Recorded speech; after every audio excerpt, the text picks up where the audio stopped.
मेरी पत्नी ने अपनी शादी का जोड़ा पहने हुए अपने पहले प्यार का शादी का प्रपोजल कबूल किया। मिंगलैंग, हम आखिरकार साथ हैं। मुझे इस जिंदगी में कोई पछतावा नहीं है। मैंने डिवोर्स मांगा, मगर उस रात उसने मुझे एक एमनीशिया पोशन का इंजेक्शन लगा दिया, जिसने मुझे उसका वजूद भुलवा दिया। हनी, ज्यादा मत सोचो। मैं उससे सिर्फ 3 साल के लिए शादी करूंगी, ताकि उसकी ख्वाहिश पूरी कर सकूं। पोशन का असर 3 साल बाद खत्म हो जाएगा। मेरा इंतजार करना। मैं अपनी बाकी की पूरी जिंदगी तुमसे सही से प्यार करूंगी। मेरी पत्नी ने कामयाबी से मुझे खुद को भुलवा दिया, मगर 3 साल बाद उसने देखा कि मुझे अभी भी वो याद नहीं आई थी। मेरी पत्नी घबरा गई और दिन रात मुझसे मेरी मेमोरी वापस पाने के लिए इल्तजा करने लगी। जब मैं बिजनेस ट्रिप से वापस आया, मैंने अपनी पत्नी के लिए एक पैकेज उठाया। उसे खोलने पर मैं दंग रह गया। वो मेरी पत्नी बाई वान और उसके पहले प्यार गू मिंगलैंग की शादी की फोटो थी। फोटो में दोनों एक दूसरे के प्यार में डूबे हुए लग रहे थे, एक दूसरे को बड़े प्यार से देख रहे थे। मैंने अपने फोन का सोशल फीड खोला। मैंने देखा कि गू मिंगलैंग ने एक वीडियो पोस्ट किया था। आज तुम मेरी सबसे खूबसूरत दुल्हन हो। मैं अपनी बाकी की पूरी जिंदगी तुम्हारी हिफाजत करूंगा। वीडियो में बाई वान ने एक सफेद शादी का जोड़ा पहना हुआ था। उसने रोते हुए गू मिंगलैंग को गले लगाया और धीरे से कहा, मिंगलैंग, हम आखिरकार साथ हैं। मुझे इस जिंदगी में कोई पछतावा नहीं है। फिर गू मिंगलैंग ने उसे तुरंत डिलीट कर दिया।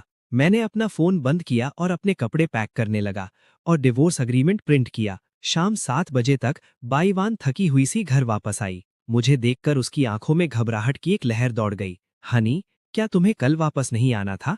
तुम इतनी जल्दी कैसे आ गए? मैंने उस शादी की फोटो की तरफ इशारा किया जो मैंने दीवार पर टांगी थी और कहा, शादी की फोटो काफी अच्छी है और प्रपोजल सेरेमनी काफी यूनिक थी। मुझे लगा तुम दोनों आज रात शादी मुकम्मल कर रहे होगे।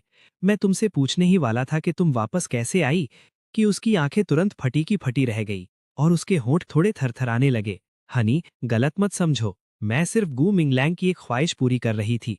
उसे एक ऐसी बीमारी है जिसका कोई इलाज नहीं है और वो 3 साल से ज्यादा नहीं जिएगा। तुम समझोगे ना? मैंने डिवोर्स अग्रीमेंट की एक कॉपी उसकी तरफ फेंकी और सुकून से कहा, मैं समझता हूं। तुम्हारे रिश्ते में किसी भी तरह की बदनामी से बचने के लिए प्लीज डिवोर्स पेपर्स साइन कर दो। मैं तुम्हारे लिए जगह खाली कर दूंगा। बाईवान के चेहरे के एक्सप्रेशंस बदलने लगे। उसने अपने दांत पीसे, डिवोर्स अग्रीमेंट फाड़ दिया और माथे पर बल लाए। हमारी शादी को इतने साल हो गए हैं, तुम जानती हो मैं कैसी इंसान हूं। क्या तुम थोड़े समझदार नहीं बन सकते? डिवोर्स, मैं राजी नहीं हूं। मैंने अपना सिर हिलाया। मैंने अपना सूटकेस उठाया और निकलने ही वाला था कि अचानक मैंने बाईवान को देखा। उसका चेहरा काला पड़ गया था और वो मेरी हैरत भरी नजरों के सामने अपने हैंडबैग से एक सिरिंज निकाल रही थी। वो एक पल के लिए हिचकिचाई, फिर उसने जोर से वो सुई मेरी बाजू में चुभा दी। मैं लड़खड़ाकर पीछे हटा और जमीन पर गिर गया और लड़खड़ाती जुबान में बोला, बाईवान, तुम क्या कर रही हो? क्या तुम पागल हो? बाईवान की आंखें लाल थीं, मगर उसका चेहरा जिद्दी था। जब उसने कहा, ये एक नया बनाया हुआ एमनीशिया पोशन है जो मैंने बनाया है। ये तुम्हारे पिट्यूटरी ग्लैंड को नुकसान नहीं पहुंचाएगा। ये बस तुम्हें ये मेमोरी भुलवा देगा। मैं इसे तुम्हें बाद में देने वाली थी और माँ भी मान गई थी। मुझे उम्मीद नहीं थी कि तुम्हें जल्दी पता चल जाएगा, इसलिए मेरे पास कोई रास्ता नहीं था। डार्लिंग, ज्यादा मत सोचो। मैं उससे सिर्फ 3 साल के लिए शादी करूंगी, ताकि उसकी ख्वाहिश पूरी कर सकूं। 3 साल बाद दवा का असर खत्म हो जाएगा। मेरा इंतजार करना और हम फिर से शुरुआत करेंगे। मैं अपनी बाकी की पूरी जिंदगी तुमसे सही से प्यार करूंगी। 3 साल बाद मैं मेंटल हॉस्पिटल से बाहर आया। अपनी मेमोरी खोने के बाद मैं उल्टी सीधी बातें करता था और मुझे बाईवान और मेरी अपनी माँ ने वहां भेजा था। उन 3 सालों तक मैंने इंसानी दुख झेले। बाईवान और मेरी माँ मेंटल हॉस्पिटल के दरवाजे पर मेरा इंतजार कर रही थीं। बाईवान की आंखें लाल थीं, उसके होंठ थरथरा रहे थे जब उसने कहा, पतिदेव, तुम आखिरकार ठीक हो गए। मैंने तुम्हारा इतना लंबा इंतजार किया है। अब तुम्हें मैं याद हूं ना? फिर उसने अल्जाइमर से पीड़ित उस बूढ़ी औरत को कोहनी मारी। माँ, देखो, आपका बेटा वापस आ गया है। क्या आप खुश नहीं हैं? मेरी माँ ने बेरुखी से अपना सिर हिलाया, मेरी तरफ इशारा करते हुए। ये मानसिक रूप से बीमार है। ये मेरा बेटा नहीं है। मेरा बेटा मिंगलैंग है। मिंगलैंग कहाँ है? क्या आज तुम्हारी शादी की एनिवर्सरी नहीं है? मैं तुम्हारे साथ सेलिब्रेट करना चाहती हूँ। बाईवान की आंखों में घबराहट की एक लहर दौड़ी, इससे पहले कि वो मेरी तरफ देखकर प्यार से मुस्कुराई। हस्बैंड, मॉम थोड़ी कंफ्यूज्ड है। कभी ल्यूसिड होती हैं, कभी खुद में नहीं होती। इसे दिल पर मत लेना। मैंने सर हिलाया, उन्हें ध्यान से देखा, फिर कहा, मैं इसे दिल पर क्यों लूंगा? उनकी एजेड स्टेट को देखते हुए वो वैसे भी ज्यादा वक्त तक नहीं रहेंगी। मैं उनसे कोई शिकायत नहीं रखूंगा। बिवॉन की आंखें फटी रह गईं, जैसे वो शॉक्ड हों कि मैं, जो हमेशा इतना फिलियल था, इतने डिसरिस्पेक्टफुल वर्ड्स बोल सकता हूँ। हस्बैंड, तुम ऐसा कैसे कह सकते हो? क्या तुम्हारा दिमाग खराब हो गया है? वो तुम्हारी अपनी माँ है। मेरी मॉम ने अचानक मेरी नाक की तरफ इशारा किया और डांटा, तुम अनफिलियल? मैं तुम्हारी माँ हूँ। क्या तुम्हें मेंटल हॉस्पिटल में रहने की ज्यादा आदत हो गई है? फिर वो बिवॉन की तरफ मुड़ी और कहा, वॉन, चलो वापस चलते हैं और मिंग लैंग को ढूंढते हैं। वो मेरा असली बेटा है। मैं इस बास्टर्ड को नहीं पहचानती जो मेरे सामने है। इसे वापस जाने दो जहां से ये आया है। मेरा एक्सप्रेशन कोल्ड रहा, जैसे बिल्कुल स्ट्रेंजर्स को देख रहा हूं। ये देखकर कि मेरा माफी मांगने का कोई इरादा नहीं है, बिवॉन ने सस्पिशियस होकर कहा, तुम्हें क्या हो गया है? तुम पहले सबसे ज्यादा फीलियल हुआ करते थे। जल्दी से मॉम से कुछ अच्छा कहो और वो तुम्हें माफ कर देंगी। मैंने उसकी उंगली पर वेडिंग रिंग पर नजर डाली, फिर सुकून से कहा, मैं तुम्हें नहीं जानता और मैं तुम्हारे साथ नहीं जाऊंगा। बिवॉन जम गई। उसने अपने होंठ दबाए, ऑकवर्ड होकर वेडिंग रिंग उतारी और उसे अपने हाथ में कसकर पकड़ लिया। उसने एक एम्बैरेस्ड स्माइल फोर्स की और कहा, क्या तुम मजाक कर रहे हो हस्बैंड? हम मैरिड हैं। क्या तुम्हें याद नहीं पहले क्या हुआ था? तुम्हें हेड इंजरी हुई थी, लेकिन अब तुम रिकवर हो चुके हो। क्या तुम्हें याद है? मैं तुम्हारी वाइफ हूं। मैंने अपना सर हिलाया। बिवॉन ने घूरा, लेकिन उसने जिद करते हुए मुझे कार में खींचा और एक रेजिडेंस ले गई। जैसे ही हम घर में दाखिल हुए, मैंने अचानक बिवॉन को जल्दी से एक वेडिंग फोटो उतारते और उसे एक कोने में छुपाते हुए देखा। कमरे में बहुत सारे बेबी आइटम्स थे और मेरे पीछे से अचानक एक बेबी के रोने की आवाज आई। बिवॉन एक पल के लिए जम गई, फिर जल्दी से बाहर भागी। जैसे ही मैं पीछे मुड़ने वाला था, मेरी माँ ने अचानक मुझे बेड पर धक्का दिया और हेम्प रोप से मेरे हाथ और पैर कसकर बांध दिए। वो ठंडी मुस्कुराहट के साथ बोली, आज मेरे बेटे और डॉटर इन लॉ की वेडिंग एनिवर्सरी है और मेरे पोते का 100th डे सेलिब्रेशन भी है। तुम अनवांटेड इंसान बस यहाँ खामोशी से लेटे रहो। मेंटल हॉस्पिटल में अपने 3 साल के दौरान मुझे बांधे जाने से गहरा डर बैठ गया था। उस बूढ़ी औरत का खतरनाक एक्सप्रेशन देखकर मैं भी चिल्लाया, मुझे जाने दो बूढ़ी चुड़ैल, मैं बीमार नहीं हूं। मुझे सच में कोई मेंटल इलनेस नहीं है। मैं तुम्हें मार डालूंगा। मेरी माँ की आंखों में डर की एक झलक थी, फिर वो जल्दी से चली गई। मैं बुरी तरह स्ट्रगल करता रहा जब तक मेरी कलाइयां रगड़कर लाल नहीं हो गई और खून निकलने लगा। बेड पर बहुत हंगामा किया जब तक कि मैं बेहोश नहीं हो गया। जब मैंने दोबारा आंखें खोली, मैं एक हॉस्पिटल वार्ड में लेटा हुआ था। एक काइंड लुकिंग बूढ़ी औरत मेरे सामने खड़ी थी, मुझे फिक्रमंद होकर देख रही थी। मुझे जागता देखकर वो मुस्कुराई और बोली, ये बच्चा आखिरकार जाग गया है। मैं नई नेबर हूं जो करीब ही रहने आई हूं। मैंने तुम्हारे कमरे से मदद के लिए जोर से चिल्लाने की आवाजें सुनी और पुलिस को कॉल किया। तुम मुझे आंटी श्याओ कह सकते हो। थैंक यू आंटी श्याओ, मैंने भारी आवाज में कहा। फिर दरवाजे पर खड़े 2 यंग पुलिस ऑफिसर्स पर नजर डाली। एक ऑफिसर ने कहा, वोंग जी, तुम और बिवॉन पहले ही डिवोर्स्ड हो। तुम 3 साल तक मेंटल इंस्टीट्यूशन में भी बंद थे। तुम अब दूसरे लोगों के घरों में जाकर ट्रबल पैदा नहीं कर सकते और तुम्हें दूसरों के जीवन को हरास करना बंद करना होगा, समझे? दूसरे ऑफिसर ने आह भरी और कहा, बिवॉन का अब एक बच्चा है, उनकी फैमिली बहुत हैप्पी है, इसीलिए तुम्हें वापस नहीं आना चाहिए था। और उनके घर जाकर खुद को बांधना तो दूर की बात है, वो बहुत डेंजरस था। मैंने सर हिलाया, हालांकि मैं थोड़ा डेज्ड लग रहा था। दूसरे ऑफिसर ने मुझे एक डिवोर्स एग्रीमेंट थमाया। ये उस वक्त का डिवोर्स एग्रीमेंट है, ये पहले ही इफेक्ट में है, इसीलिए बिवॉन और मिंगलैंग अपनी मैरिज रजिस्टर कर पाए। मैंने आंखें सिकोड़कर उसे चेक किया। ये वही था जो मैंने सालों पहले बिवॉन को दिया था। उसने तब उसे फाड़ दिया था, लेकिन मैंने कभी एक्सपेक्ट नहीं किया था कि उसने उसे वापस जोड़ लिया होगा। मैंने ऑफिसर्स को धन्यवाद दिया और उन्हें यकीन दिलाया कि मैं दोबारा बिवॉन के घर नहीं जाऊंगा। आंटी श्याओ ने मेरी पिटीफुल स्टेट देखकर मुझे अपने घर ले गई। रिटायर होने से पहले वो एक हॉस्पिटल में प्रोफेसर थी। उनका पूरी जिंदगी कोई बच्चा नहीं था और उनके पति की जल्दी डेथ हो गई थी। फिर भी उनका आउटलुक ऑप्टिमिस्टिक था। उस शाम उन्होंने मेरे लिए एक बोल नूडल्स और ब्रेस्ट पोर्क बेली बनाया। जब वो मुझे खाना सर्व कर रही थी, उन्होंने मेरी तरफ प्यार से देखा और कहा, इस जीवन में चीजों को इतना सीरियसली मत लो। जब बात लव एंड अफेक्शन की आती है तो बस जाने दो। जिंदगी सिर्फ कुछ ही सालों की होती है। एक खुशदिल मन रखना ही सबसे ज्यादा मैटर करता है। मैंने सर हिलाया और अपनी स्टोरी उन्हें सुनाई। उन्होंने आह भरी, फिर मेरा सर सहलाया और कहा, यही रहो, इसे अपना घर बना लो। कभी कभी भूलना भयानक होता है, लेकिन दूसरी तरफ भूल पाना आज़ादी का एक रूप भी हो सकता है। आने वाले दिनों में मैंने एकेडमिक पेपर्स ऑर्गेनाइज करने में उनकी मदद की और मुझे इस काम में खुशी मिली। एक दिन आंट शाओ ने मुझे एक बैंक कार्ड दिया और मुझे कुछ कपड़े खरीदने के लिए कहा। हम मॉल गए और बैवन की कॉल आई। मैंने सीधा कार्ड दी, लेकिन वो बार बार कॉल करती रही। जब मैंने उठाया तो उसकी माफी मांगती हुई आवाज आई, हनी तुम कहाँ हो? मैं घर पर नहीं हूँ। मॉम और मैं पिछले कुछ दिनों से अपने रूरल होम टाउन गए थे और मैं तुम्हें कॉल करना भूल गई। मैंने अपने मन में सोचा, लगभग 1 हफ्ता हो गया है और तुम्हें अब मेरी याद आई है। अगर आंट शाओ ने मुझे ना बचाया होता तो शायद मैं बेड पर ही मर गया होता। मैंने शांति से कहा, मैं तुम्हें नहीं जानता, मुझे फिर से परेशान मत करना। फिर मैंने फोन काट दिया और उसके सारे कॉन्टैक्ट मेथड्स ब्लॉक कर दिए। मैंने आंट शाओ का हाथ पकड़ा और हम पूरी सुबह मॉल में घूमते रहे, जगह जगह रुकते हुए। अचानक मैंने उनकी फैमिली को देखा। बाइवन, बाइवन की मदर, गुइंगलांग और एक छोटा बेबी। वो बातें कर रहे थे और हंस रहे थे, बिल्कुल एक हैप्पी फैमिली की तरह दिख रहे थे। बाइवन ने भी मुझे देखा। वो जम गई, मुझसे बचने की कोशिश करने लगी, लेकिन हम पहले ही एक दूसरे के सामने आ चुके थे। उसकी आंखों में घबराहट थी और वो लड़खड़ाते हुए बोली, हनी तुम यहाँ क्या कर रही हो?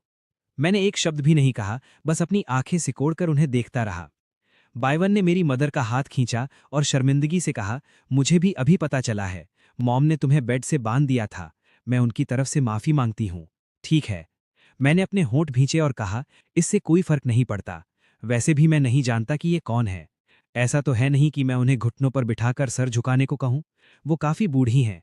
अगर वो मेरे सामने मर गईं तो मैं ये जिम्मेदारी नहीं उठा पाऊंगा। मेरी मदर का चेहरा बदल गया और वो सांस लेने के लिए तड़पने लगी। उनका चेहरा पीला पड़ गया।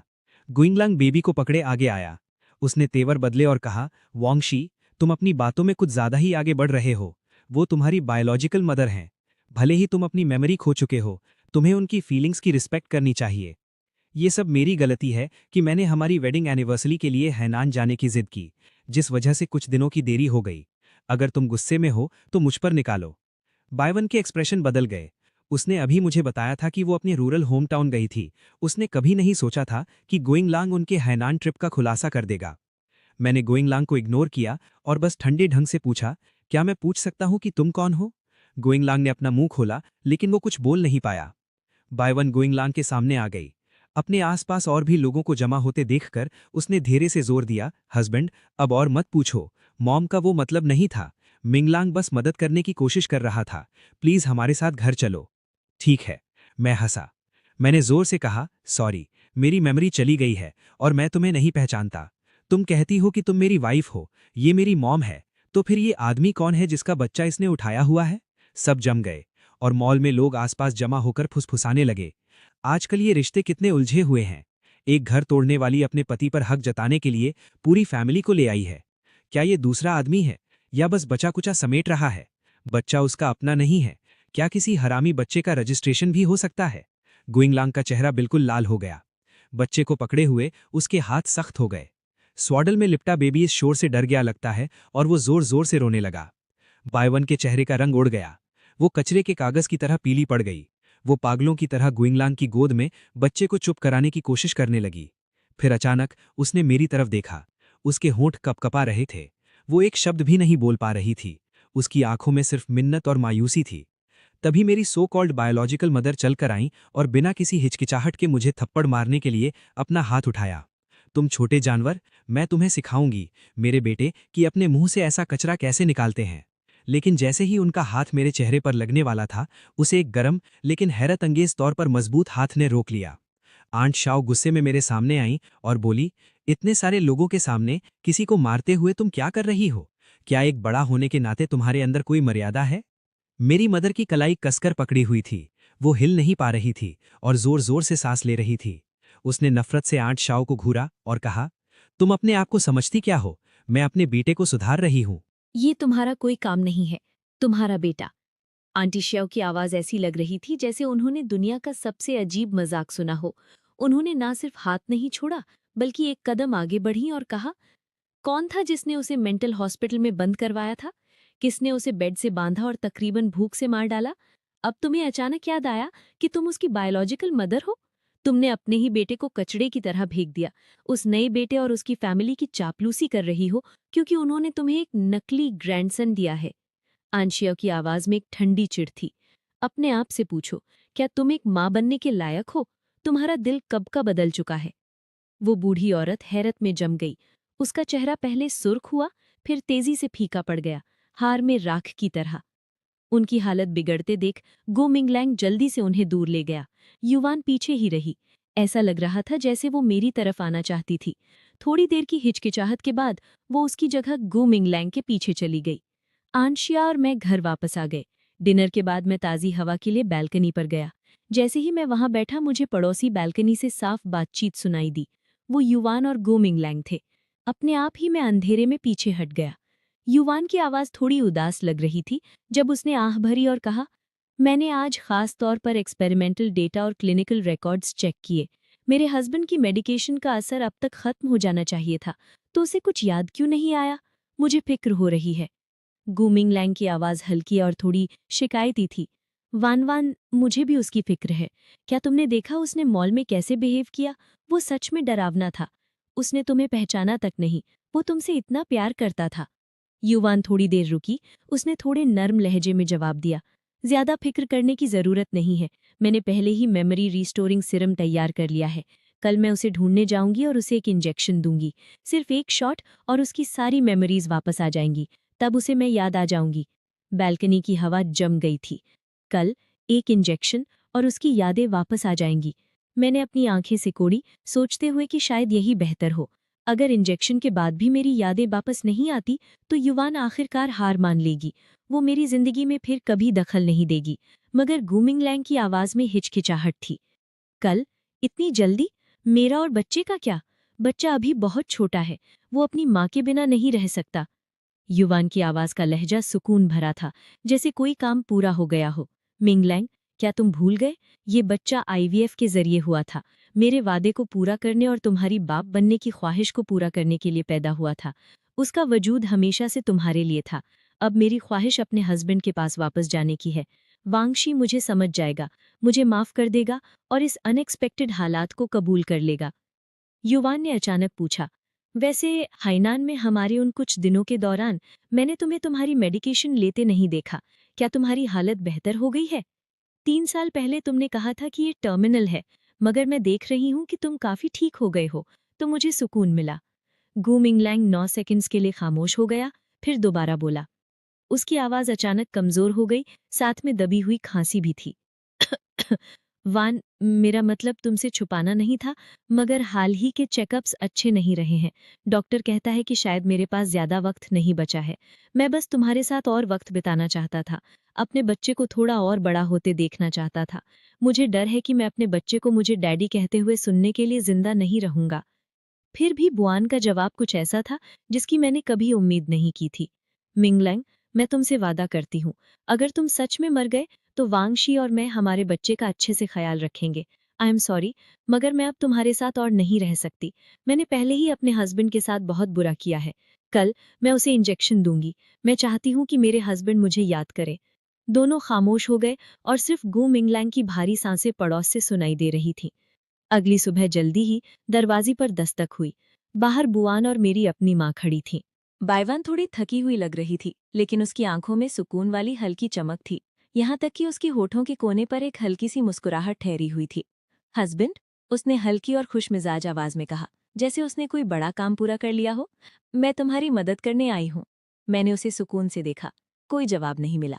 उसी वक्त आन शाह डॉक्यूमेंट्स का ढेर पकड़े हुए बाहर आई और बाइवान से कहा, एक्चुअली एक आउटसाइडर होने के नाते मुझे तुम्हारे फैमिली मैटर्स में दखल नहीं देना चाहिए, लेकिन मुझे लगता है कि तुम्हारे लिए सच जानना जरूरी है। मैं हॉस्पिटल में काम करती थी और मैंने एक स्टूडेंट से ग्विंग्स के मेडिकल रिकॉर्ड्स चेक करवाए थे। वो असल में, इससे पहले कि आन शाओ अपनी बात पूरी करती, बाइवान ने अचानक अपनी जेब से एक तैयार सिरिंज निकाली और उसे मेरे आम में चुभा दिया, फिर मेडिकेशन इंजेक्ट कर दी। मेरी सांस तेजी से फूल गई। ठंडा लिक्विड तुरंत मेरी रगों में दौड़ गया, जिससे हल्का स्टिंगिंग पेन हुआ। तुम क्या कर रही हो? आंट शाओ की आंखें फटी की फटी रह गईं जब उन्होंने बाइवान को सीधा पीछे ढका दिया। बाइवान पहले ही छोड़ चुकी थी और आधा कदम पीछे हट गई थी। उसके चेहरे पर सुकून और भी साफ दिख रहा था, जिसमें एंटिसिपेशन और सर्टेनिटी मिली हुई थी। उसने आंट शाओ की तरफ नहीं देखा। उसकी आंखें चमक रही थीं और सिर्फ मुझ पर टिकी थीं जब उसने कहा, ये लो, ये मेमोरी रिस्टोरिंग ड्रग है। जल्द ही तुम मुझे याद करोगे, हमारे पुराने दिनों को याद करोगे। मैंने तेवरी चढ़ाई, अपने आम को मोड़ा जहां नीडल लगी थी, उस छोटे से पंक्चर मार्क को देखते हुए। फिर मैंने अपना सर उठाया और सुकून से उसे देखा। 1 सेकंड, 2 सेकंड, 3 सेकंड। बाइवान के चेहरे का सुकून और एंटिसिपेशन जमने लगी। फिर उसने अपनी वॉच पर नीचे देखा और खुद को संभालते हुए कहा, टाइम खत्म हुआ। तुम्हें अब तक सब कुछ याद आ गया होगा। मॉम और मैं तुम्हें घर ले जा रहे हैं। घर? मैंने नहीं बोला, बस अपनी आंखें सिकोड़कर उसे देखता रहा। हनी, उसने हिचकिचाते हुए फिर पुकारा। उसकी आवाज की खुशी चली गई थी, जिसकी जगह एक हल्की सी अर्जेंसी ने ले ली थी। तुम्हें कैसा लग रहा है? क्या तुम्हारे दिमाग में कोई इमेजेस फ्लैश हुई? मैंने अपना सर हिलाया। मेरा लहजा बिल्कुल फ्लैट था। कुछ नहीं। बायवान की आवाज अचानक तेजी से बढ़ी। वो थोड़ा सा सुकून पूरी तरह गायब हो गया, जिसकी जगह पैनिक ने ले ली।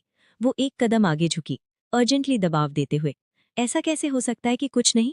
थोड़ा ध्यान से फील करने की कोशिश करो। शायद तुम्हें थोड़ा वक्त चाहिए। मेडिकेशन को फैलने में थोड़ा वक्त लगता है। रुको, मेरी तरफ देखो। मेरा चेहरा देखो। क्या ये जाना पहचाना लग रहा है? उसकी आवाज कांपने लगी। मुझे कुछ याद नहीं आया है, मैंने साफ तौर पर दोहराया। मेरी आवाज में कोई जज्बात नहीं थे। मैं अब भी तुम्हें नहीं पहचानता। It's impossible. बायवान की आवाज अचानक तीखी हो गई। उसके चेहरे का रंग एक पल में उड़ गया। उसका सुकून और एंटिसिपेशन पैनिक से पूरी तरह टूट गई। उसकी आंखें फट गईं, डिसबिलीव से भरी हुई। मेरी मेडिसिन बिल्कुल भी बेअसर नहीं हो सकती। मैंने इसे बार बार टेस्ट किया था। डोजेज, इंग्रेडिएंट्स, सब कुछ प्रिसाइजली कैलकुलेट किया गया था। तुम्हारा मतलब है तुम्हें अभी भी याद नहीं आया? वो पूरी तरह फ्लस्टर्ड हो गई थी। उसका शरीर हल्का कांप रहा था। उसकी आंखें दीवानगी से मेरे चेहरे पर रिकवरी का कोई निशान ढूंढ रही थीं, लेकिन उसे सिर्फ एक अनजान सुकून दिखा। बहुत हुआ बायवान। एंड शाओ मेरे सामने आई और कहा, देखो, साफ है कि वो कोई रिएक्शन नहीं दे रहा है। क्या तुम्हारा पोषण उसे 3 साल की तकलीफ भुला सकता है? मेमोरीज तुम्हारे टेस्ट सब्जेक्ट्स नहीं है। कुछ तो गलत है। मेडिसिन को असर करने में वक्त लगता है ना? इसे वक्त चाहिए। बायवान ने बेतुकी बातें दोहराई, जैसे कोई डूबता हुआ इंसान आखिरी तिनके का सहारा ले रहा हो। उसकी घबराई हुई नजर आंट शाओ और मेरे बीच घूम रही थी। वो सर्टेनिटी कब का गायब हो चुका था, सिर्फ पूरी तरह से डिसरे रह गई थी। वो यहाँ तक कि आंट शाओ को पीछे छोड़कर मेरा हाथ पकड़ने आई और कहा, हस्बैंड, प्लीज थोड़ा और इंतजार करो, मैं यहीं हूँ। बस 1 घंटा या आधा घंटा भी। ओके, तुम्हें जरूर याद आएगा। मॉम भी तुम्हारी मेमोरीज रिकवर होने का इंतजार कर रही हैं। मेरी बर्थ मदर दरवाजे पर खड़ी थी। उनकी आंखों में पहले उम्मीद की एक किरण थी, लेकिन धीरे धीरे वो पैनिक में बदल गई। बहुत देर हिचकिचाने के बाद आखिरकार उन्होंने पूछा, सन, क्या तुम मुझसे नाराज हो? क्या इसलिए तुम गुजरा हुआ कल याद नहीं करना चाहते? मैं धीरे से हंसा। आंट शाओ के पास चलते हुए मैंने अपनी बर्थ मदर से कहा, ओल्ड लेडी, आपने गलत इंसान को समझ लिया है। आपका बेटा गु मिंगलैंग है और मेरी माँ का सरनेम श्याओ है। मेरी माँ के होंठ थोड़ा कांपने लगे जब उन्होंने शौक में मेरी तरफ देखा। उनकी मायूस नजरों के बीच मैंने दरवाजा जोर से बंद कर दिया। हस्बैंड, दरवाजा खोलो प्लीज, बस थोड़ा और इंतजार करो, बस एक पल। बाहर बायवान के रोते हुए दरवाजा खटखटाने और गिड़गिड़ाने की आवाज गूंजी। आंट श्याओ पास आई, फिक्र से मेरी तरफ देखा और एक हल्की आह भरी। फिर उन्होंने जमीन से गु मिंगलैंग के मेडिकल रिकॉर्ड्स उठाए, दरवाजा खोला और उन्हें बाहर दे दिया। शाम को बराबर वाले दरवाजे के पीछे बहस शुरू हो गई। गु मिंगलैंग ऐसा लगा जैसे अभी काम से लौटा हो, और बायवान ने तुरंत उससे सवाल करना शुरू कर दिया। गु मिंगलैंग, कुछ बोलो, तुमने मुझसे झूठ क्यों बोला? मेडिकल रिकॉर्ड्स फेक थे, टेस्ट रिजल्ट्स फेक थे, यहां तक कि डॉक्टर भी कोई ऐसा था जिसे तुमने हायर किया था। तुम बिल्कुल भी बीमार नहीं हो। वो सारी लेट स्टेज ल्यूकीमिया और 3 साल से ज्यादा न जीने की बातें, वो सब एक झूठ था। तुम मुझे शुरू से धोखा दे रहे हो। फिर गु मिंगलैंग की आवाज आई। अब वो कमजोर या दुखी नहीं थी, बल्कि उसमें एक जिद्दी और लगभग बेसब्र लहजा था, जैसे उसके पास खोने के लिए कुछ न बचा हो। हाँ, मैंने तुमसे झूठ बोला तो क्या? वैन, मैंने ये सब इसलिए किया क्योंकि मैं तुमसे बहुत प्यार करता हूँ। यूनिवर्सिटी के वक्त से मेरे दिल में सिर्फ तुम ही रही हो। वॉन्गशी क्या है, उसका तुम पर क्या हक है? मैं बस खुद को एक मौका देना चाहता था और तुम्हें अपने असली फीलिंग्स देखने का मौका देना चाहता था। मुझसे प्यार करना, मुझे एक टर्मिनल इलनेस से बांधना, क्या ये तुम्हारा प्यार है? मुझे 3 साल तक एक बेवकूफ की तरह गिल्टी फील करवाया, सिर्फ तुम्हारी सो कॉल्ड फाइनल विश के लिए। बायवान की आवाज जज्बात से भर गई। मैंने अपनी मैरिज को धोखा दिया, मैंने अपने हस्बैंड को एमनेशिया ड्रग्स के इंजेक्शन दिए और यहां तक कि तुम्हारे लिए एक टेस्ट ट्यूब बेबी को जन्म दिया। मुझे लगा मैं सच में तुम्हारी आखिरी ख्वाहिश पूरी कर रही हूं, लेकिन ये शुरू से आखिर तक एक धोखा निकला। तुमने वो सब बर्बाद कर दिया जो मेरे पास था, और मैंने तुम्हें बर्बाद कर दिया। गु मिंगलैंग की आवाज भी ऊंची हुई और वो मजाक से भरी हुई थी। बायवान, इतनी इनोसेंट बनने की कोशिश मत करो। जब तुमने मेरे प्रपोजल के लिए हाँ की थी और वो वेडिंग ड्रेस पहनी थी, क्या वो तुम नहीं थी जिसने सहमति में सर हिलाया था? जब तुमने सच्चाई जानने पर वॉन्गशी के चेहरे पर वो बर्बादी देखी थी, क्या तुम्हें एक हल्की सी खुशी महसूस नहीं हुई थी? एक एहसास कि तुम आखिरकार बंदिशों से आजाद हो गई हो? तुम बस मेरी ख्वाहिश पूरी करने का बहाना कर रही थी, अपने बेचैन दिल को सुकून देने के लिए। अब विक्टिम क्यों बन रही हो? इसके अलावा, अगर तुम मुझसे प्यार नहीं करती थी तो तुमने डिवोर्स पेपर्स पर साइन और सील क्यों किया? खुद से झूठ बोलना बंद करो, तुम नीच इंसान। बायवान की आवाज में मायूसी थी और ऐसा लगा जैसे धक्का मुक्की की आवाजें आ रही हों। जैसे ही बेबी रोने लगा, उसकी चुभने वाली चीखें परेशान करने वाली थीं। मेरी माँ की आवाज भी आई, वैन वैन, अभी मिंगलैंग से बहस मत करो, मुझे बताओ तुम्हारा मेमोरी रिस्टोरिंग सीरम कहाँ है? उसने मेरे बेटे पर काम क्यों नहीं किया? गु मिंगलैंग की मजाकी आवाज तुरंत आई, आपका बेटा? बूढ़ी औरत, क्या आप सच में कंफ्यूज्ड हैं या बस दिखावा कर रही हैं? इस दुनिया में ऐसी कौन सी बायोलॉजिकल मदर होगी जो खुद अपने बेटे को ऐसी जगह भेजे, उसे मेंटली इल का ठप्पा लगाए और उसे पूरे 3 साल तक कैद रखे? मुझे बताओ, क्या ऐसी कोई बायोलॉजिकल मदर होती है? बूढ़ी औरत को ऐसा लगा जैसे उन्हें किसी ने जोर से चाबुक मारा हो। उनकी आवाज अचानक रुक गई और बस भारी तेज सांसें सुनाई देने लगीं। गु मिंगलैंग का मजाक जहर की तरह निकलता रहा। वांगशी को याद क्यों नहीं आ रहा? वो आपको अपना क्यों नहीं मान रहा? क्या आपके दिल में कोई ख्याल नहीं है? ये इसलिए है क्योंकि उसके दिल में अब आप वो मां नहीं रही जो उसकी इज्जत के लायक हों।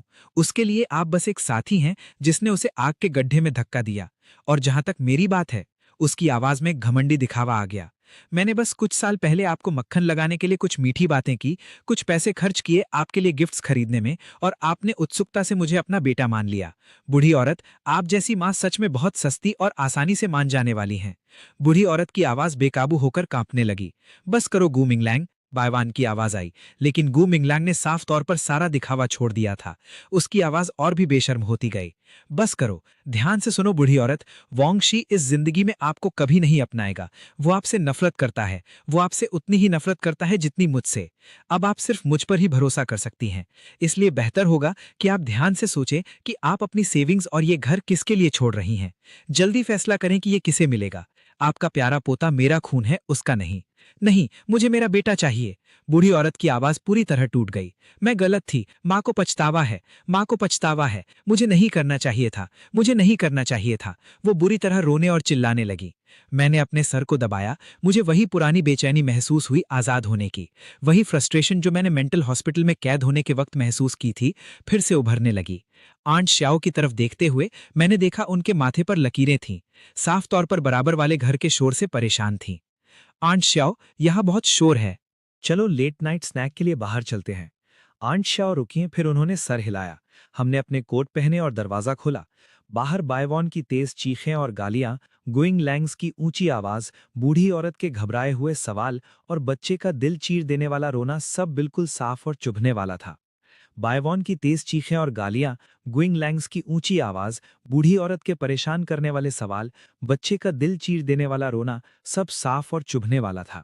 हमने ऐसा दिखावा किया जैसे हमने कुछ सुना ही नहीं। सीधे एलिवेटर की तरफ चलते हुए बाहर की रात की ठंडी हवा में गर्मी की शुरुआत की थोड़ी ठंडक थी, जिसने तुरंत अंदर की घुटन भरी हवा को दूर कर दिया। वातावरण काफी फ्रेश लग रहा था। हमें नेबरहुड के पास एक साफ रोड साइड पॉरेज शॉप मिली, जहां हमने 2 गरम क्ले पॉट पॉरेज और कुछ ठंडी साइड डिशेस ऑर्डर किए। उस हल्की पीली रोशनी के नीचे खाने की खुशबू हमारे चारों तरफ धीरे से फैल गई। डाइनर्स कम आवाज में बातें कर रहे थे, जिससे एक शांति भरा वातावरण बना हुआ था। आंटी श्याओ ने मेरे लिए बोल में पॉरेज निकाला और प्यार से कहा, ज्यादा खाओ, अपने पेट को गर्म रखो।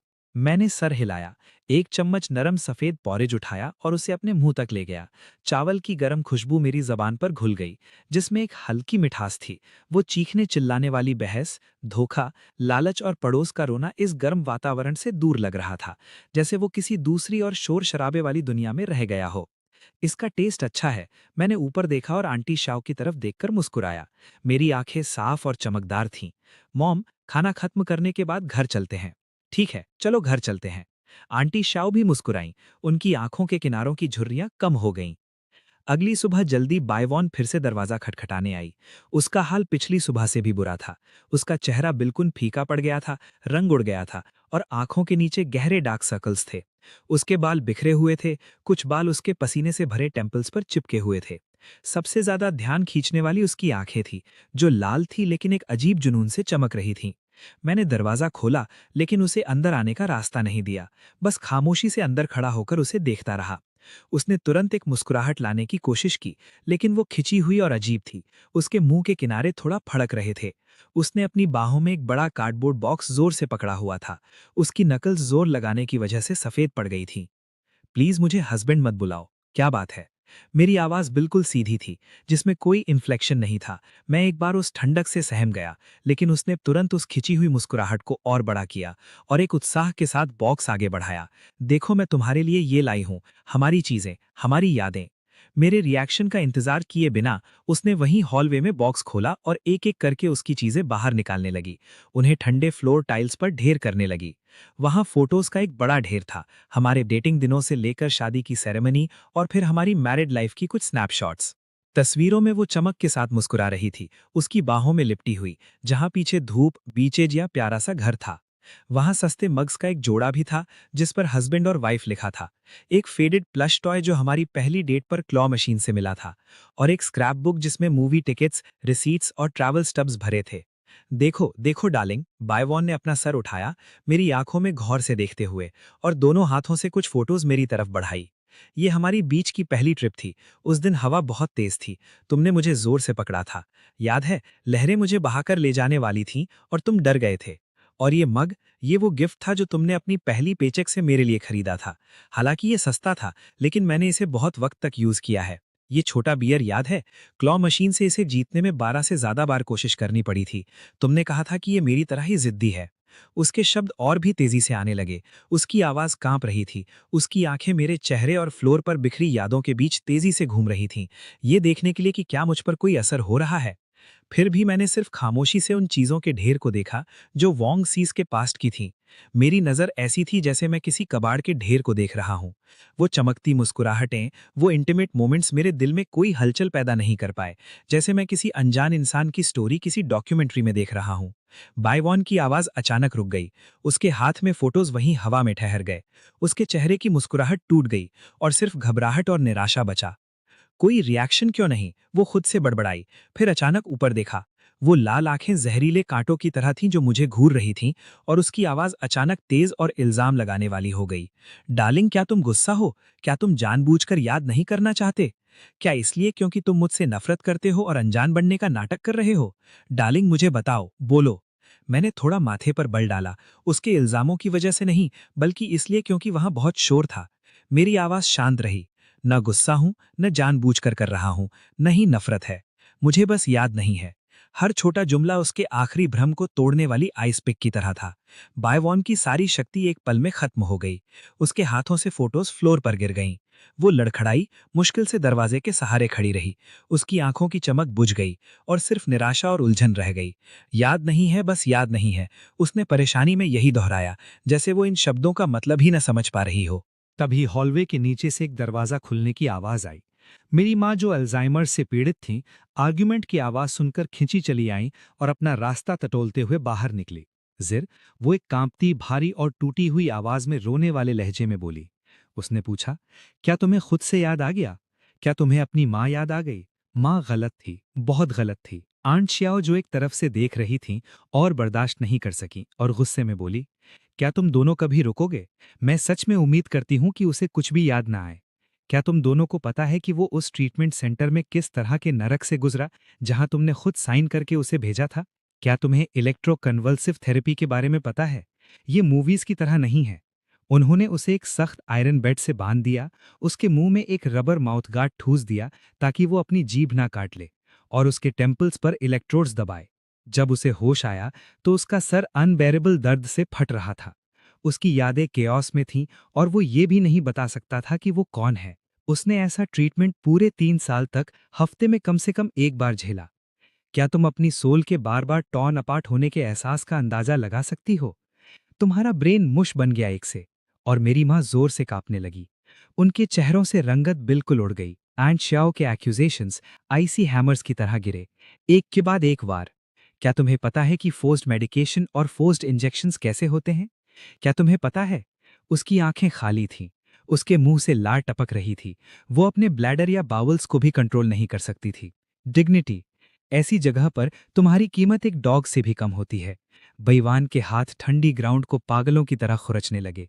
उसके नेल्स टूट गए, खून निकलने लगा, पर उसे कुछ महसूस नहीं हुआ। बूढ़ी औरत ने भी अपना रोना बंद कर दिया। उसकी क्लाउडेड आईज में सिर्फ टेरर भर गया। ऐसा लगा जैसे उन्हें याद आ गया हो कि मैंने उन्हें मदद के लिए बुलाया था। पर उन्होंने क्या जवाब दिया था? तुम्हें इसकी आदत हो जाएगी। आंट शियाओ ने आखिरकार एक गहरी सांस ली। अब जानती हो, क्या अब भी तुम्हारी हिम्मत है कि उससे याद करने की भीख मांगो? बईवान ग्राउंड पर पूरी तरह ढेर हो गई, जैसे हड्डियों से खाली कोई बोरी हो। उसके चेहरे से कोई आंसू नहीं गिरे, सिर्फ एक डेथली ग्रेट डिस्पेयर बची थी। मुझे नहीं पता था, मुझे सच में नहीं पता था कि ऐसा होगा। मिंग लैंग ने कहा था कि मेरा हस्बैंड अंदर ठीक है। मुझे इतनी शर्मिंदगी है कि मैंने सच में उसके झूठ पर यकीन कर लिया। बईवान अब एक शब्द भी नहीं बोल सकी। बूढ़ी औरत पूरी तरह डर गई थी, कोने में दुबक गई। उसकी क्लाउडेड आइज प्राइमल फियर से भर गई। उसका मुंह अनजाने में दोहराता रहा, जिया को दर्द होता है, माँ का दिल दुखता है। मैंने शांति से अपनी नजर घुमाई और आंट शियाओ से कहा, मॉम, दरवाजा बंद कर दो। भारी सिक्योरिटी डोर धीरे से बंद हो गया। बाहर सफोकेटिंग रिग्रेट था, अंदर एक पीसफुल रिलीविंग काम था। बस एक रात बाद बईवान फिर आई। इस बार उसने दरवाजा नहीं खटखटाया। इसकी बजाय एक घोस्ट की तरह वो बिल्डिंग एंट्रेंस पर प्रतीक्षा करने लगी, जहां से आंट शियाओ और मुझे नीचे जाने के लिए गुजरना था। उसने एक पतली पुरानी ड्रेस पहनी थी, वही जिसे वोंग शी ने कभी फोटो में सराहा था। उसके बाल अब भी बिखरे हुए थे, उसकी आंखों के नीचे के डार्क सर्कल्स और गहरे हो गए थे। उसकी नजर खाली थी जब वो ग्राउंड को देख रही थी। सिर्फ तब जब मेरी झलक दिखी तो उसने अचानक ऊपर देखा। कल की तरह जल्दी में आगे नहीं बढ़ी। उसने अब यादों के ढेर को ट्रेजर्स की तरह नहीं पकड़ा था। इसकी बजाय वो थोड़ा अकड़ कर चली, मेरे सामने आते हुए। हस्बैंड? उसकी आवाज सैंडपेपर के लकड़ी पर रगड़ने की तरह भारी और सूखी थी। हस्बैंड, क्या आप मेरे साथ चलेंगे प्लीज? उसने हाथ बढ़ाया, मुझे खींचने के लिए नहीं, बल्कि जिद से नेबरहुड गेट की तरफ इशारा करते हुए। आंट शियाओ शायद कुछ कहने वाली थीं। मैंने उन्हें इशारा करने के लिए उनके हाथ के पीछे धीरे से थपथपाया, फिर शांति से बईवान की नम आंखों में देखा और सर हिला दिया। ठीक है, पहला स्टॉप उसके वर्क प्लेस के बाहर लाइब्रेरी है। उसने एक सीट की तरफ इशारा किया। उसकी आवाज में एक उदासी थी। यहाँ, ये वो जगह है जहां हमने पहली बार अकेले में बात की थी। तुमने कहा था कि खिड़की के बाहर वाला ट्री तुम्हें मेरी याद दिलाता है, देखने में फ्रजाइल, पर जिसके रूट्स बहुत गहरे हैं। उसने अपना सर घुमाया। उसकी आंखें मुझ पर ऐसे टिकी थीं जैसे कोई प्रिजनर फाइनल जजमेंट का इंतजार कर रहा हो। क्या तुम्हें अब याद आया? मैंने उस बिल्कुल आम सी सीट पर नजर डाली और अपना सर ना में हिला दिया। नहीं, मुझे याद नहीं है। मेरा शरीर हल्का सा लचक गया। वो कुछ सेकंड्स के लिए शांत हो गई, फिर सख्ती से मुड़ी और अगले कोऑर्डिनेट की तरफ चल दी। दूसरी जगह सिटी सेंटर में एक पुराना कैफे था। वो जगह शांत थी, वहाँ कोने में बस एक कपल धीरे से बात कर रहा था। वो जान पहचान की तरह सबसे अंदर वाले बूथ की तरफ गई और बैठ गई। लेदर सोफा काफी घिसा हुआ था, एक कैपुचिनो बिना चीनी के और एक लाटे एक्स्ट्रा शॉर्ट एस्प्रेसो के साथ। ऑर्डर देते वक्त उसकी आवाज थोड़ी लड़खड़ाई। फिर उसने हिचकिचाते हुए पूछा, ये वही फ्लेवर है जो हमें सबसे ज्यादा पसंद था? क्या तुम्हें याद है? मैंने कप उठाया और लाटे की एक चुस्की ली। मेरी जीभ पर एक कड़वाहट फैल गई। कप नीचे रखते हुए मैंने उसकी उम्मीद भरी निगाहों से नजर मिलाई और एक बार फिर सफाई से जवाब दिया, नहीं, मुझे याद नहीं है। बीवान के हाथ जो उसकी गोद में रखे थे अचानक बंध गए। उसके नाखून उसकी हथेलियों में धंस गए। वो अचानक खड़ी हो गई। उसकी हरकत किसी मैरियोनेट की तरह सख्त थी और बिना कुछ बोले बाहर निकल गई। तीसरी जगह वो पुराना रेजिडेंशियल कॉम्प्लेक्स था जहां बेवान और मैं 3 साल तक रहे थे। सीढ़ियों पर नमी और खाने की खुशबू का मिश्रण था। वो एक बार तीसरी फ्लोर पर ईस्ट यूनिट के दरवाजे के सामने रुकी। उसके पास चाबी नहीं थी, या शायद उसका अंदर जाने का कोई इरादा ही नहीं था। उसने बस अपना हाथ आगे बढ़ाया, कांपते हुए। जीन पिंग ने घबराहट में उस पुराने सिक्योरिटी डोर की खुरदरी और ठंडी लोहे की सतह को सहलाया। घर, वो आखिरकार बोली। उसकी आवाज किसी हवा के झोंके की तरह धीमी थी, जो किसी भी पल गायब हो सकती थी। एक सपने जैसी अजीब क्वालिटी के साथ उसने बात जारी रखी। हमारा घर, हर दिन काम के बाद तुम मेरे लिए डिनर तैयार रखते थी, इसी छोटी डाइनिंग टेबल पर इंतजार करते हुए। तुमने कहा था कि तुम्हें मुझे खाते हुए देखना सबसे ज्यादा पसंद है। तुमने कहा था कि जब तक मैं वहां हूं, कोई भी जगह घर हो सकती है। फिर उसने मेरी तरफ देखने के लिए अपना सर घुमाया। इस बार उसकी आंखों में एक हल्की सी लहर भी नहीं बची थी, सिर्फ एक पूरी खालीपन और उलझन थी, गहरी और ना समझने वाली। क्या तुम्हें सच में कुछ भी याद नहीं है? मैंने सफाई और शांति से अपना आखिरी फैसला सुनाया। मुझे माफ कर दो, मुझे याद नहीं है। वो नहीं रोई, एक शब्द नहीं बोली, कोई सवाल नहीं किया, यहाँ तक कि कोई दूसरी आवाज भी नहीं निकाली। वो उस धुंधली रोशनी के नीचे बिना हिले डुले खड़ी रही। उसके बाद बेवान हर दिन मुझसे पूछने आती कि क्या मुझे वो याद है। मेरा जवाब हमेशा नहीं होता था। कुछ महीनों बाद वो टूट गई। बेवान ने मुझे फिर से ढूंढ लिया। सिर्फ कुछ ही महीनों में उसका वजन काफी कम हो गया था। उसके पीछे मेरी चिंतित माँ खड़ी थी। हस्बैंड, मुझे पता है तुम्हें भूल जाना चाहिए। तुम सब कुछ नहीं भूल सकते। तुम बस मुझसे नफरत करते हो, हमसे नफरत करते हो, है ना? उसने अपनी आंखों में एक नाउमीदी के साथ कहा। ये गूमिंग लैंग है। ये सब उस शैतान की वजह से है। गूमिंग लैंग। उसने मुझे धोखा दिया और उसने माँ को भी धोखा दिया। गूमिंग लैंग ने बीमार होने का नाटक किया, बेचारा बनने का नाटक किया। कहा कि वो अब ज्यादा दिन नहीं जिएगा। कहा कि वो मुझसे इतना प्यार करता है कि वो मरने वाला है। उसने मेरी दयालु फितरत का और मेरे पछतावे का फायदा उठाया। उसने मेरा ब्रेन वॉश किया। उसने मुझे वो सब करने के लिए मजबूर किया। और माँ उलझन में थी। वो भी गूमिंग लैंग से धोखा खा गई थी। गूमिंग लैंग हर दिन उनकी चापलूसी करता था, उनके लिए चीजें खरीदता था, उन्हें माँ बुलाता था, और उन्होंने सच में इस पर यकीन कर लिया। वो गूमिंग लैंग ही था जिसने उन्हें इशारा दिया था कि तुम बीमार हो, कि तुम्हें ट्रीटमेंट के लिए भेजना तुम्हारे भले के लिए था। हम सब ने उससे धोखा खाया है। हम सब विक्टिम्स हैं हस्बैंड। हम सब उसकी वजह से बर्बाद हो गए हैं। वो मेरी तरफ झपकी, मेरा हाथ पकड़ने की कोशिश करते हुए, लेकिन मैंने शांति से एक तरफ होकर उससे बच गया। वो आगे लड़खड़ा गई, अपने निशाने से चूक गई, थोड़ा डगमगाई, लेकिन उन्होंने बिल्कुल परवाह नहीं की। बस मेरी तरफ ऊपर देखा। आंसू बह रहे थे। उसकी आवाज नम्र थी। मुझे पता है मैं गलत थी। मुझे सच में पता है मैं गलत थी हस्बैंड। मुझे पछतावा है। मैं पछतावे से भरी हुई हूँ। कृपया ध्यान दो कि मुझे भी धोखा दिया गया था। उन सब सालों के बारे में सोचो जो हमने साथ बिताए हैं। मुझे इस बार माफ कर दो, बस इस एक बार। ओके, चलो फिर से शुरुआत करते हैं। चलो ये जगह छोड़ देते हैं। माँ को अपने साथ ले चलते हैं।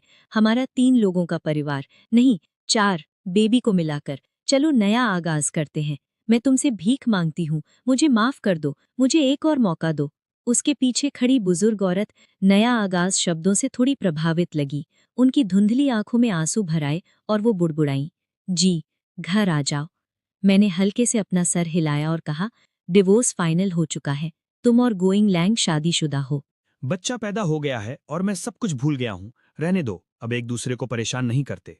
हर एक छोटा वाक्य एक ठंडे पत्थर की तरह गिरा जिसने बायवान की पहले से ही तनाव भरी नर्व्स पर सटीक वार किया। बायवान निराशा में चिल्ला उठी, ठीक है, तुम मुझे विवश कर रहे हो, क्षमा करने से इनकार कर रहे हो, सोचते हो कि मैं दोषी हूं। वो अचानक मुड़ी, अब मेरी तरफ नहीं देख रही थी।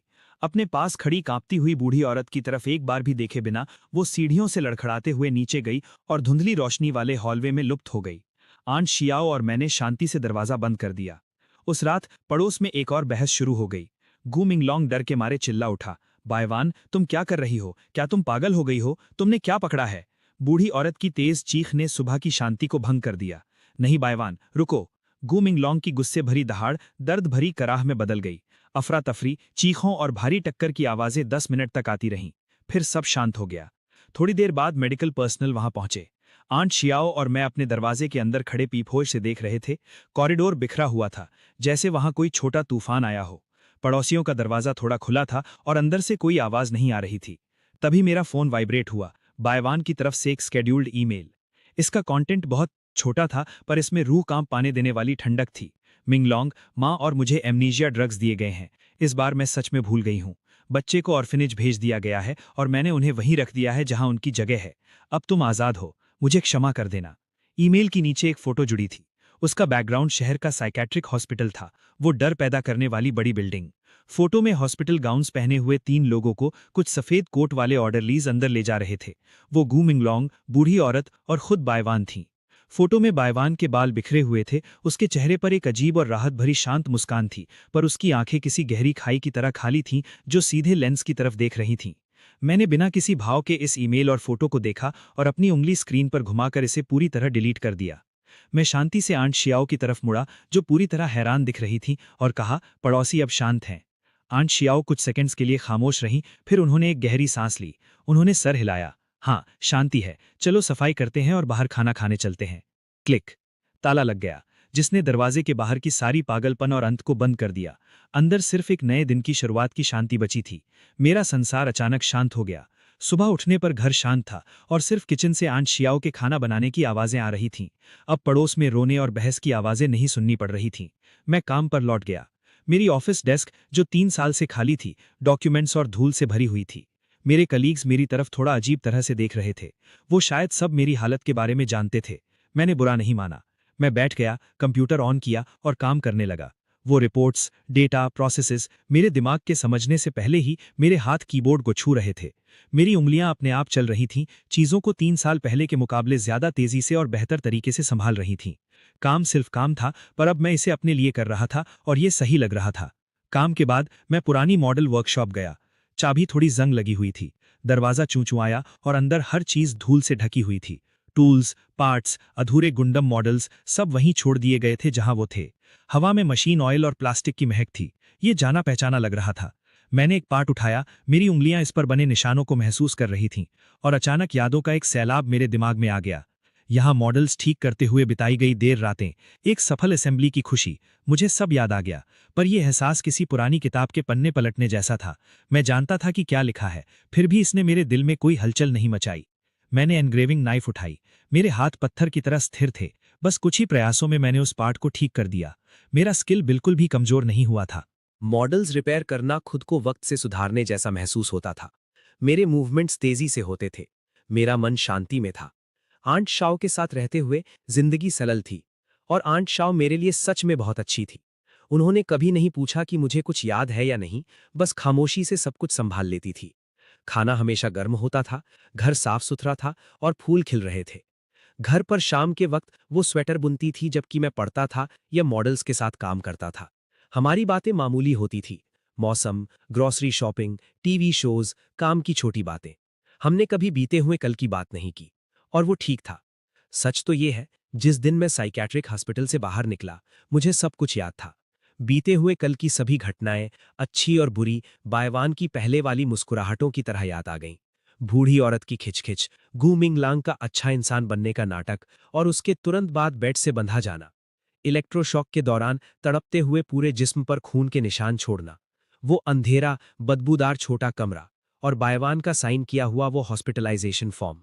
दिन की तरह साफ था, जैसे वो कल ही हुआ हो। लेकिन याद रखने से क्या फायदा? इसने सिर्फ दर्द को और गहरा किया। बायवान का बैकपैक, बूढ़ी औरत की कंफ्यूजन और मदद, गूमिंग लांग की साजिशें, ये सब उन 3 सालों के साथ मिला हुआ था जो पूरी तरह से अमानवीय थे। इन सब ने मिलकर एक जीती जागती नर्क बना दी थी।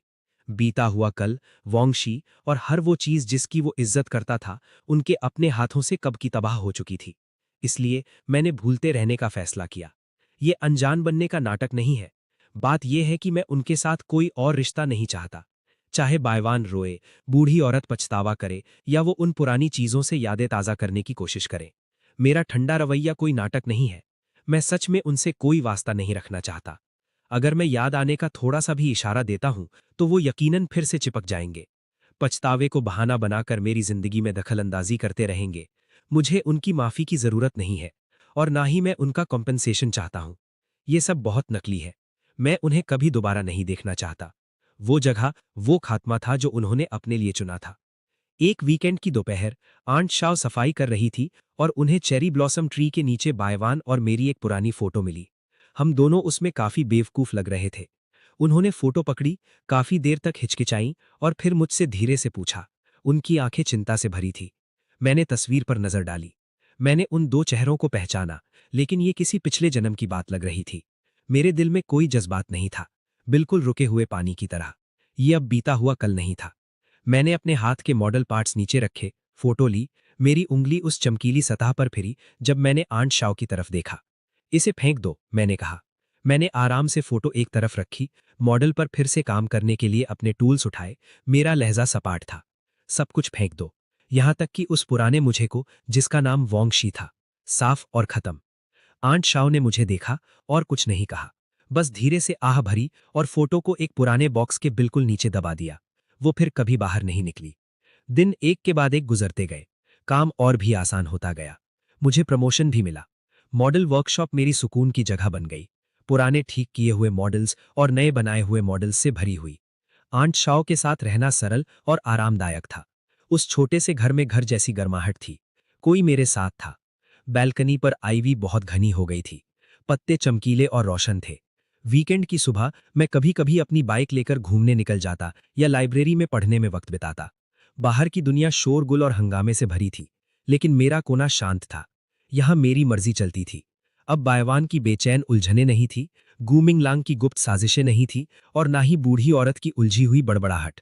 यहां तक कि उनके वजूद के साए भी वक्त के साथ धीरे धीरे धुंधले हो रहे थे। सांस लेना आसान लग रहा था और मेरे पैरों के नीचे की जमीन मजबूत महसूस हो रही थी। पता चला कि सिर्फ उन चिपकी हुई सड़ी हुई बेलों को काटकर और खंडर को साफ करके ही सूरज की रोशनी मेरी जमीन तक पहुंच सकती है, जिससे नई चीजें उग सकें। अब मैं किसी का बेटा, किसी का पति, किसी का दुश्मन नहीं हूं।